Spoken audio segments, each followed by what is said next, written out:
Hello, welcome to the podcast. I'm your host, Ari Hirschberg, Manager of Digital Community and Engagement at the Exchange Lab. I'm talking with Rumon Carter, Executive Lead of the BC Parks Service Transformation, BC Parks and Recreation Sites and Trails Division.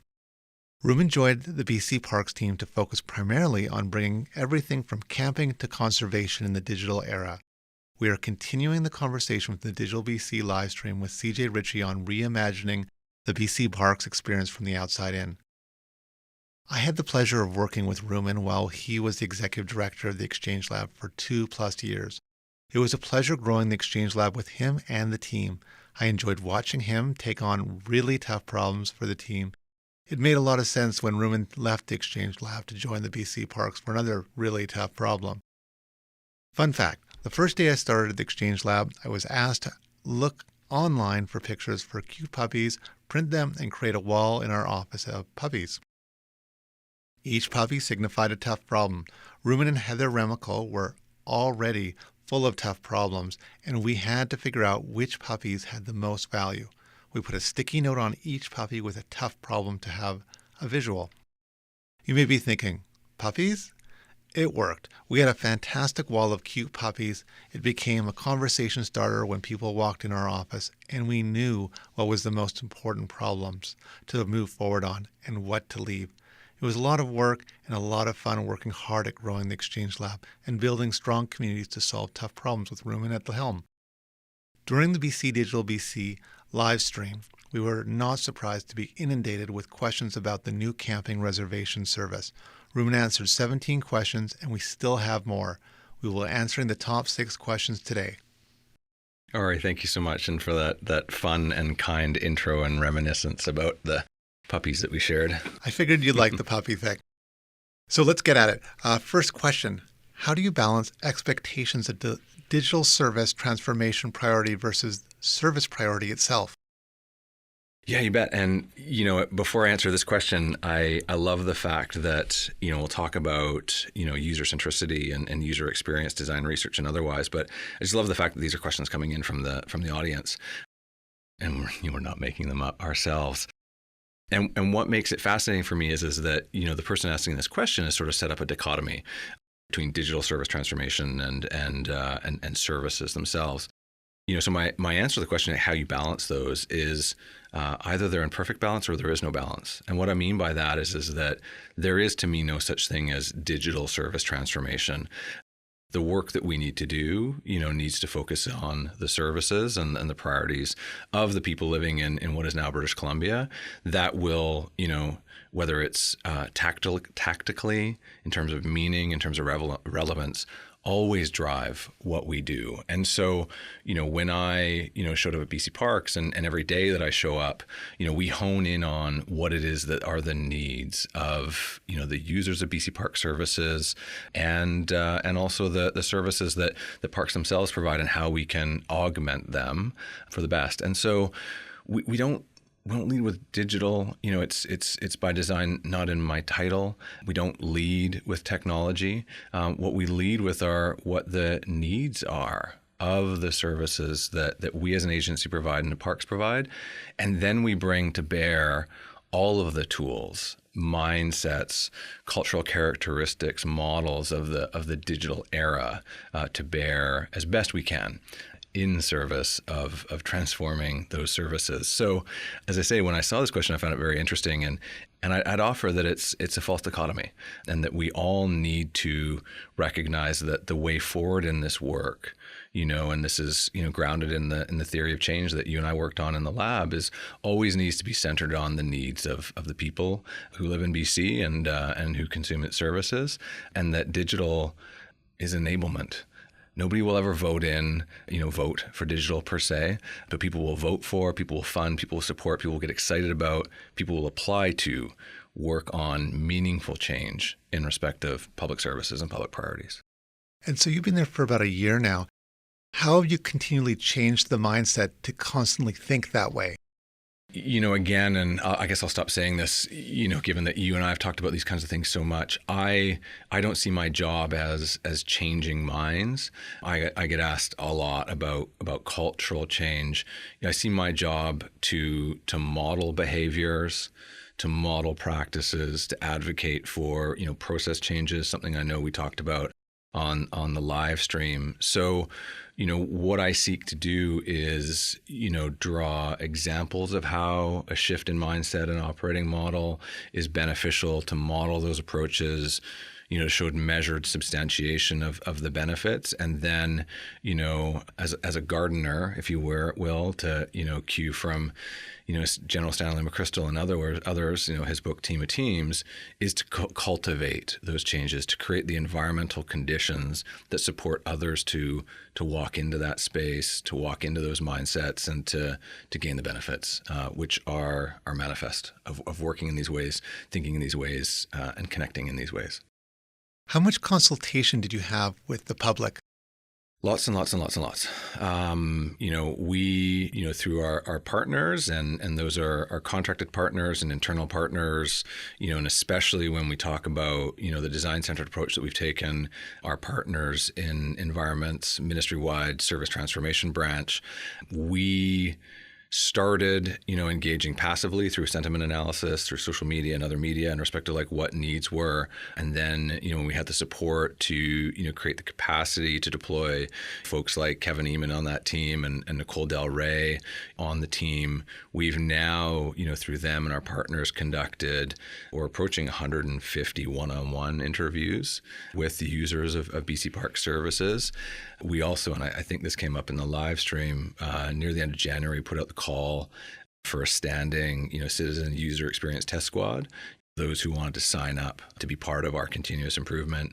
We now have over 3,000 people that have put their hand up to be involved in that. That's the cohort, that's the group that we draw from, these one-on-ones. And also we're, investigating and deploying ways to capture their feedback in more of a bulk fashion. And so, we're using online tools to do that kind of citizen engagement and research to, as I say, get more data points, get more inputs in respect of how these services can continue to change and improve. That's an impressive number. Is it potentially going to grow even more, or is that where you're capping it at 3,500? No, we'll grow it as big as people have interest. The problem or the challenge that we'll need to solve is ensuring that those folks, feel as though they are meaningfully engaged.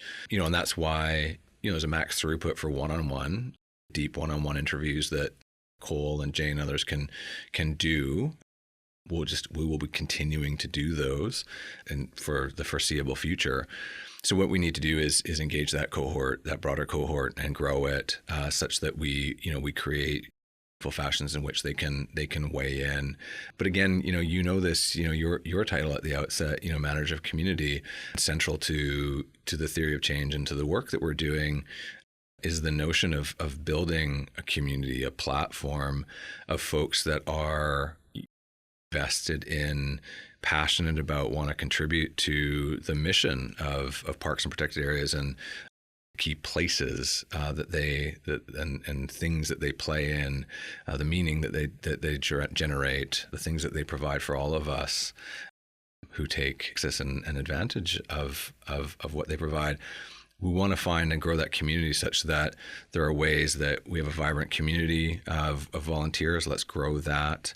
Let's find ways to engage folks, not just in digital service research, but more substantively the fulfillment of the broader parks mission. And so, again, this is something you and I worked on. It's kind of campaign thinking. Like you build that community and then you find meaningful ways to deploy them. Research is one of those ways, but there are myriad ways in which we could deploy those folks in ways that make them beneficially feel as though they are, as they should feel, co-owners of this public trust, which is our provincial parks and protected areas. Are there any stories that have stuck out from the engagement? Yeah, one that pops immediately to mind speaks to the blind spots that we have. A former colleague of ours, Davis Levine, created stickers out of when he was at GDX. Do not equal the user. We in parks, like that's a tough one for us because in a sense, like we're all parkies, like we love and we're camping. And today, after the Easter long weekend, as you and I record, my teammates are sharing pictures from Ruckle Park on Salt Spring Island and whatnot. These are the things we do. Like we are users, so remaining objective is challenging. And yet, and through that, we see blind spots. And so, ironic that I'm making visual references.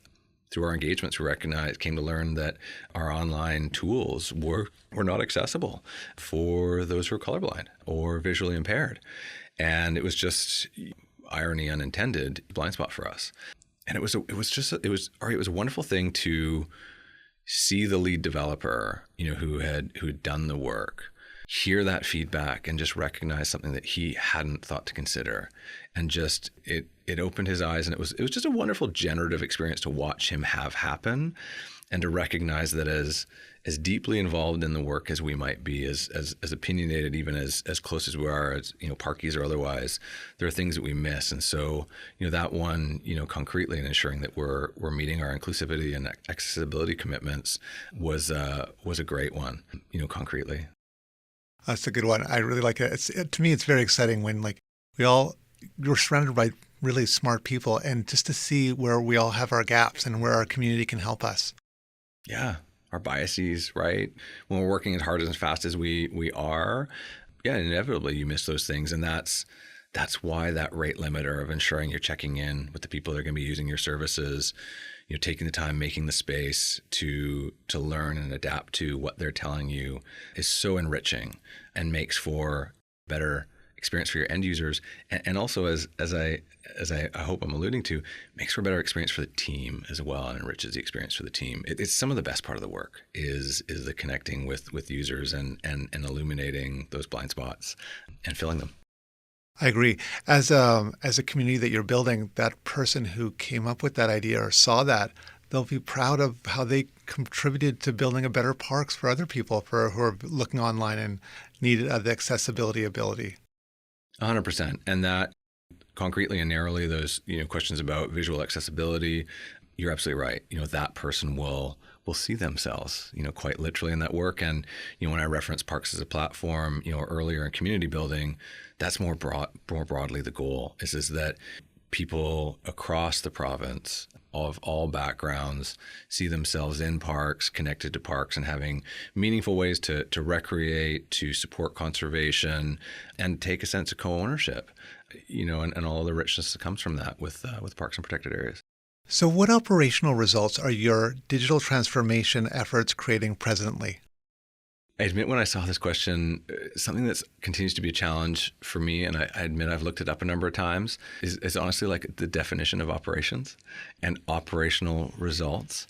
And so concretely, we have the digital operations, the operations of our reservation service, and in a measured sense now, in terms of operational changes, we are seeing a wonderful uptick in positive sentiment analysis and feedback from the public in respect to how that's going operationally as well. And this is critically important to me, is that my teammates are happier.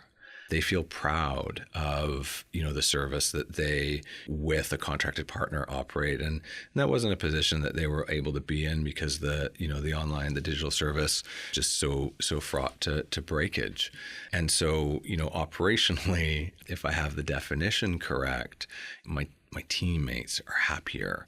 And my teammates have the space now to not simply be responding to the latest challenge or outage, but to start thinking downstream, to not just be responsive, but to be proactive, to be strategic, and to come full circle with, the research that we're doing is have greater capacity to respond to the kinds of things that we're hearing from users. By way of another angle at the question of answering the question of operational results, we know that we're getting, this term can be a slippery slope, but we're getting operational efficiencies. This work is not about being efficient. Efficiency is often tied to public admin theories around like new public management, and I'll leave that pedantry and critique aside. But that's not what we're after. We're not after greater efficiencies, and yet we are getting them. Again, is because putting out less fires, we can be, more operationally and strategically effective. And also we have generally more time to focus on, to invest in higher priority, day-to-day activities. And so as we continue to modernize, to improve, to automate the tooling and the digital services, we'll see, greater of those efficiencies. And, forgive me if I'm repeating myself from the live stream, quite very concretely, a huge part of that has been the collaborative tool set that we now have access to across the public service, Microsoft Teams, massive efficiency gains and effectivity gains through that. And also, quite frankly, and I mentioned this, I know in the live stream, like process changes that lead to culture changes and mindset changes and relationship changes. They're enabling us to work more effectively as a collaborative team. And that is, I think that's part of, an operational outcome. Have you seen beyond your team in your organization that culture change effect beyond? Yeah, we saw it. Of course, when you and I were working together, in the lab, and there's so many privileges of working in the lab, but one of the main ones was being at a sort of humble hub of teams around the BC Public Service. And we, especially when we as a team and through other teams started responding to the pandemic, and enterprise services rolled out ahead of schedule, thank you, the Microsoft Teams suite, and we started experimenting with using it. We saw those teams that had the beginner mindset, the experimental mindset, the willingness to take those things on, saw that in all of those teams. And also, and this is very intentional on the part of Parks, whereas we don't have that same privilege of position in the center of the organization, if you will, as the lab is, because we work in the open, because we work with partners. What we seek to do is welcome people in. You're aware of this. You're part of our service transformation Microsoft team, as many other the lab cohort and others are. And so we seek to, through that openness and that kind of open kitchen model of working, to model. And then any time that we're partnering with folks, whether that's my finance teammates or otherwise, similarly, rather than doing that work in a sequential email-based, disconnected fashion, I always invite people into collaborative space, that collaborative mindset and tool set, and then we see those change. And it's really gratifying seeing, those ways of working, adopting and proliferating, and hearing back from people, days or weeks at a distance removed, saying, hey, thanks for that. Actually collaborating on a document in real time saved us a bunch of time, made things easier.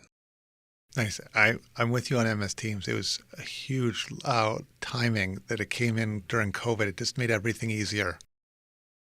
Yeah, and I think you gave credit to the enterprise services team. It launched ahead of their schedule, and I know, I was in the midst of this with them. There's some challenges in launching it. It was imperfect, right?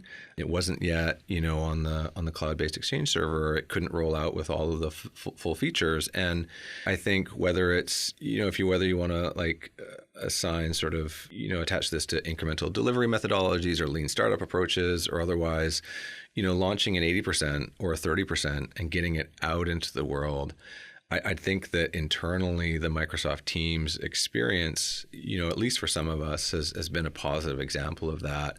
And then what you get, and this is the same approach as we're taking with our external services, is we recognize that they're not perfect. When they went live, we have a beta content platform at beta.bcparks.ca, and very intentionally we share it's not done, it's not perfect, and we want you to start kicking the tires. We want you to start using it and learning from it and recognizing we get benefit from that from the public digital service perspective, and that I hope that the enterprise services team and all of us taking that experimental and learning mindset and realizing that you're not really going to break government if you do something quote unquote wrong on Teams, ultimately allows us to get a better, more beneficial experience when all the features are rolled out. The engagement on Facebook posts regarding first come, first served campsites seems to be pretty vibrant. Could you share any insights about public engagement strategy and impact? Yeah, absolutely. And Ari, direct me if I wander on this, because question around first come, first serve, and as questioner references and paying attention to first come, first serve, it's an active one, the most active question. And what it speaks to is is the balance in my submission in a public sector and a government context between listening to your users and the recognition that there in a public service delivery context will always also be policy considerations. Policy, in a sense, is a user also, and there needs to be a continuous loop, I would submit, between what we hear from users and the continuing development and iteration of our policies. And there are some of our public users who would like to see, BC Parks revert to, pre-reservation system, a full first come, first serve, no reservable sites. There are probably an equal number of people that would like to see all sites reservable. And so our job becomes one of listening to, each of those constituents and everybody in between, being open and honest around, the associated policy considerations. Reservability begets greater certainty, for users. First come, first serve begets greater fluidity, if you will, and last minute decision making, which, for some of us, and I've shown up at campgrounds hoping for first come, first serve and been turned away because there didn't happen to be any available. So what our job is to, through a design centered policy perspective is strike a balance in that regard. And of course, beyond there, there are myriad other considerations that aren't necessarily operative here, but considerations around financial management in the public context, and other broad considerations. So yeah, it's a vibrant topic. And, we are now, as I mentioned, we have greater space beyond, fighting fires to take that design-centered policy approach. And we'll absolutely, in an area-specific context and in a broad context, do that interrogation through user experience research and other research to determine whether the current mix of first come, first serve and reservable is right, all things considered. Thanks. I was very curious on that answer myself. What specific service delivery improvements are envisioned to be generated by future digital initiatives? Yeah, again, I'm just going to, I don't want to edit the questioner too much, but again, we're not doing digital initiatives. We're doing parks initiatives. We're doing service initiatives. We're doing improvement initiatives. Again, yes, enabled by all the digital stuff. The first and the shortest answer to it, which maybe will take some time to unpack, is that we're not done. We started the theory of change when I landed, and the approach that we took was we were going to start, with the services that were closest to our users, and so information services and the transaction services, the reservation services. And I think, demonstrably we've made some really great gains based on the feedback from users in both of those domains, but they're not done. And this is a live topic. We were talking about it amongst my team and executives, separately and collectively even today. I'd offer that there's a tendency, there's a history of, and I'm not impugning government alone in this, but even as individuals, to move on to the next thing. And I think that we could do that. We could claim success in the camping reservation space and move on to other stuff. And I think that'd be the wrong move. And that's what I'm cautioning and advising and advocating for. There's the policy work, which speaks to the fact, I submit it's a fact, that there is no bright line anymore between policy and delivery or policy and technology. There's that work to do in the camping reservation space. Concretely in the information services and the content platform space, we're just halfway through a redeployment of a content management system.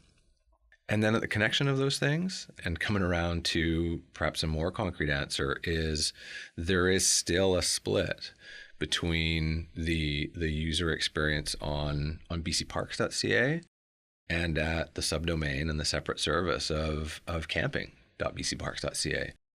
And there's significant work for us to do to make that experience as seamless as possible. The experience that campers deserve is to go to Google or the search engine of their choice and to search for a campground if they know the name, to search for a location, to search for an activity, and have the opportunities that exist on the public land base show up for them.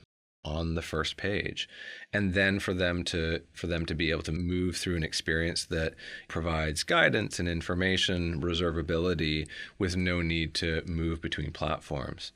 And concretely, and a commitment that we've made, and again, I think this came up on the live stream, is that to have an integrated experience enabled by authentication identity management solutions.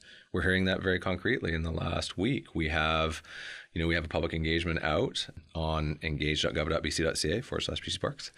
And the sign up is a separate username password than the reservation system. And that's an imperfect experience. And our users are asking for an improvement. And we have an opportunity to do that by making connections through the BC Services Card, digital identity mechanisms to get there. So concretely, we're working on that, more broadly, as I say, more tightly integrating, the service experience for users of BC Parks services and information. And also, and based on our experience and facilitated by the fact that, as per your opening, recreation sites and trails, now part of our division, is to consider the question of what is the agency agnostic recreation service experience for folks. So again, back to that future state that I describe is that maps and visualizations are a wonderful thing. If I, search the Cowichan Valley, if I search an area of the province and I'm looking to camp, do I care about how government is structured in terms of how it yields results? I don't care. Again, I'm not supposed to be the user, but there's an opportunity for us to provide a seamless experience for users who are quite simply just looking to camp, to recreate, to experience activities independent of how government happens to be structured at the time. So I'm really excited to do, some more research and do some work in that domain. And then additionally, and to double down on the observation, the fact, as I submit, is, the question of whether parks operating model, much more broadly inclusive, but beyond reservations and camping, how we operate those campgrounds and parks is ripe for some improvement in and of itself. It's a model that was established over 30 years ago. The last time that there was a substantive deep dive into how the system operates was that long ago. A lot has changed in 30 years. And so I think that, as I was saying to your colleague, Amy Curte, just, half an hour ago, Ari, the wonderful privilege of BC Parks is that it's an agency that supports these geographically circumscribed parts of, the land base all around this amazing place that we now call British Columbia. And in those geographic segments and shapes, not all, but many of the most challenging issues of the day are operative, and the great opportunities of the day to respond and adapt to climate change, to reset our relationship with nations, to consider, as this administration has signaled, what co-management of the land base looks like. So things that are very often batched or pocketed or compartmentalized in different program areas, it all exists within those shapes on the land that BC Parks is responsible for. And so, as all of those things have changed so much in 30 years from a transformation lens, is there an opportunity to interrogate and make some incremental improvements to that system and how it's operated? I think most people listening, and certainly I, would say yes. Yes. To the early part, because there was a lot in there, I think even sharing, I'm constantly repeating the importance of that it's not done for BC Parks, the environment, everything, just getting that into the way we work in government, and it's an ongoing.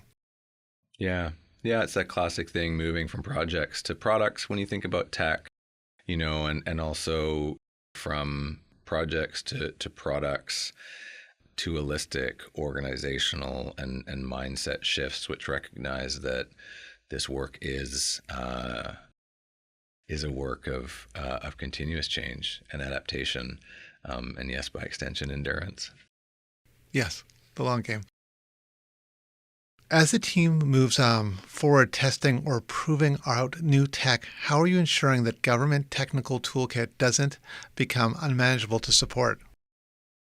Yeah, it's a great question. And I think, anybody working in this space recognizes that there's, already a wild proliferation of little islands of tools, and that there are opportunities to, rationalize those tools and integrate them. And gosh, even, as I say, integration, like the world has changed even so much in 5 years, in a year in respect to what's possible there.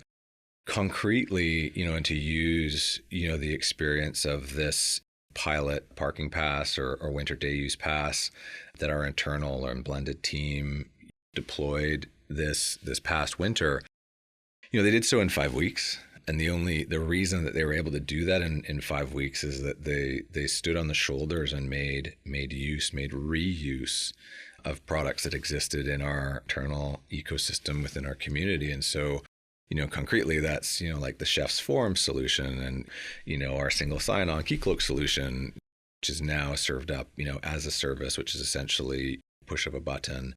So, my answer to the person asking the question is that any time that we are designing a thing, technological solution, we will always, as a principle, look for opportunities to reuse for a variety of reasons, not least that, it begets velocity and, back to efficiency, cost efficiency, and be part of that. And then, the flip side of that is to contribute back into that. So, for example, in super concretely, team, when they started doing that project, there was, Bootstrap 4 was available and was a little behind the release curve. And so our team invested in packaging up Bootstrap 5 and redeploying that into the community.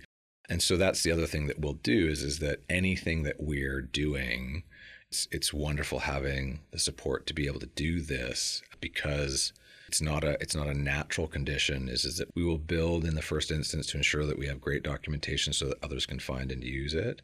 And that recognizing that there are very few special snowflakes, and a discrete number of service patterns that exist, we'll keep looking for ways to contribute into those service patterns and making, what we produce findable and reusable by others. And as much as, we might argue that we have a special snowflake use case, and that in fact, in terms of like the final tool and customization, it is very BC Park specific, but 80% of that thing can be and should be reusable. And then any next product team, program area has the opportunity to take that 80%, fork it, and customize it for their needs. So that's our principled approach to answering that question and ensuring that there isn't that further kind of expansion of the constellation of unique and disconnected tools that exist across government. And then just a thought and a question on that. So the thought is being at the lab for the last few years, we saw it on the regular. And at first it was almost shocking for me. It was just like you have a team in environment and health and working on wildfire, and they all have completely different products, but then there's so much that they can all utilize together. Totally. Yeah. And that same team, that built the Day Use Pass, they're now working on an attendance and revenue tracking system for our park operators and our operations. So, back to a question, from one of the previous questions, they've actually been able to deploy basic version of that 2 weeks, actually within a sprint. 2 weeks. 2 weeks. Yeah. So it used to be a really big deal if you could get to Hello World, in 2 weeks, and have a defensible pipeline built and whatnot. And they have like solid guts of a microservice there. And they've been able to reuse so much, so many of the patterns and code snippets, if you will, from the Day Use Pass, which actually goes all the way back to 2 previous instantiations of that team when they were working for the Environmental Assessment Office. And so if you go to projects.eao.gov.bc.ca and look under the hood, you'll actually in the fashion now see the same guts that are being built into both our Day Use Pass system and this attendance and revenue system. They look like, the UI and otherwise, and the functionality looks manifestly different. And I'm way beyond my technical depth here, but I take it from the devs that it's great reuse of the same stuff, and it's the same stuff that any others working in the same stack can make use of. And just for reference, how long would it have taken for the 5 weeks that took 5 weeks for the pass? What would it have taken if you didn't have that? Yeah, we did some measurement back in the lab days, and actually, back to the EAO, and we got to the place where you got to be clear that there's a degree of apples and oranges comparison here, but it was a year and a half worth of work and learning got to the place that you could get to a deployment in 6 weeks. That 5 weeks was absolutely. Part of this is the fact that it's such a seasoned team that I have the privilege to work with. And as I say, all the way back to that original team at the Environmental Assessment Office, they would be 3x that. It would be definitely 3 months or more to do that. Last question. Do you have any final thoughts? And apropos being here, again with you and having this conversation with this community, and that last topic is... my last thought would be for anybody working in this space from a technical perspective or otherwise is seek out the community, seek out what it has learned and is willing to share, ask questions, because no matter the unique question that you've been asked to solve, there's some learning, there's some code, there's some hack. There's something that, sort of policy interpretation that somebody working on a similar problem has already addressed and that you don't need to again.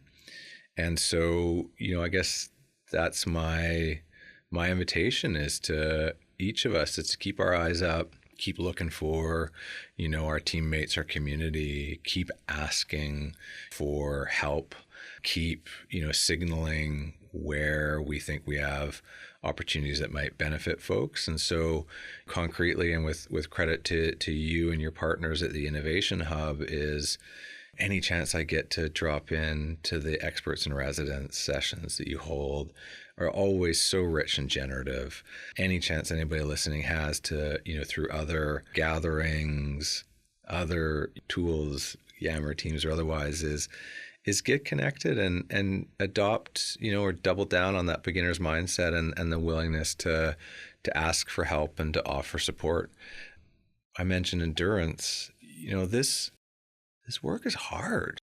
It's really, really hard. And my deepest gratitude and respect and celebration goes out to each and every one of us. And, for anybody that happens to be listening who's not part of the BC Public Service, that's anybody who's engaged in delivering value to the public, wherever you work, wherever your paycheck comes from. The work's hard, and it gets easier when we do it together, and it gets more meaningful when we do it together, and it even gets to be more fun. So that'd be my closing point, and to come full circle back to you, Ari, is, with gratitude for the community that you cultivate, is everybody please join Ari and the rest of the team in the garden. Sow your own seeds, invest in your own labor to add your own worms to enrich the soil and contribute, because the work gets better, more meaningful, faster, and closer to the needs of the public and the other priorities of the province when we do so. Thank you. Thank you very much. Thanks again for Rumon for taking the time to share your thoughts. To the listeners, hope you enjoyed this episode, Reimagining the BC Parks Experience from the Outside In with Rumon Carter. You can connect with me at ri.hirschberg@gov.bc.ca or click the link in the show notes. Thanks for listening.